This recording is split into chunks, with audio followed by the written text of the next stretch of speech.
Welcome to week 9.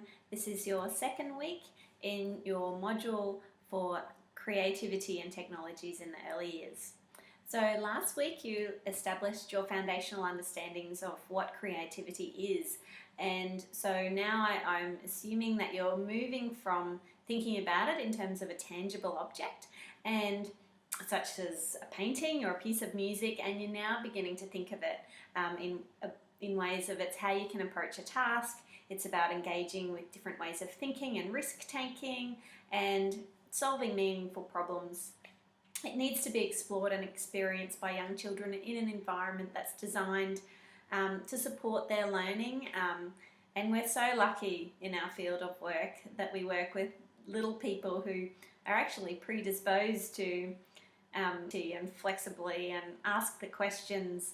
And I think it's really great if we can nurture and capitalise on the creativity and creative thinking that little people come to our classrooms with.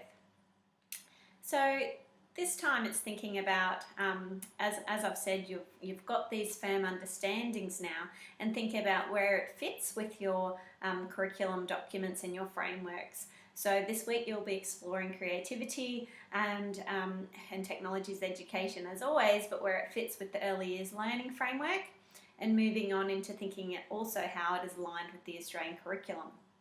A big part of the Australian curriculum is actually critical and creative thinking, and it's about generating and evaluating knowledge, clarifying concepts, having ideas and seeking out possibilities, considering alternatives, solving problems, and it's a big part of the educational goals for young Australians. So it's a really key, important that, and we've added this reading for you as well, this critical and creative thinking from the Australian curriculum, as it fits across every subject area. But technologies education is a big vehicle for how you can do this.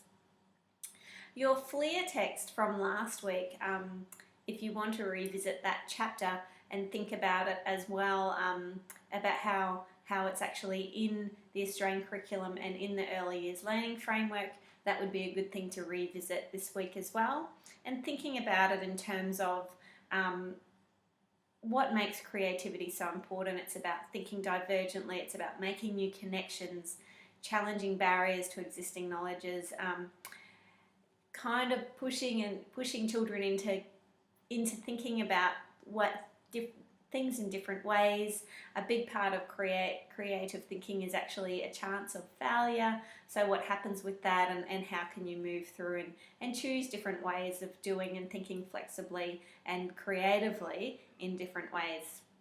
So your key readings this week develop more. They very heavily aligned with last week in terms of really developing this understanding of creativity and what it is, how you can nurture it, what it means in the early years, and always keep thinking about foregrounding technologies education as you're reading and viewing this week. And obviously the tasks this week, put it together for you. Please reflect back to your assessment task too, and develop and take away what you need to for that task too. So thank you for your work so far. A lot of you are working really hard and I appreciate it. Please keep engaging with the feedback. Each week on your tasks I give you feedback, so please make sure you're looking at the discussion board, you're looking at your submission, you're looking at what your peers have said. Please add on to your peers' work as well, and view their reading and comment on their work, because that all shows your engagement as well. But please, as you're doing your tasks, engage with my feedback and think what that means to inform your next task. Have a great week. Thanks. Bye.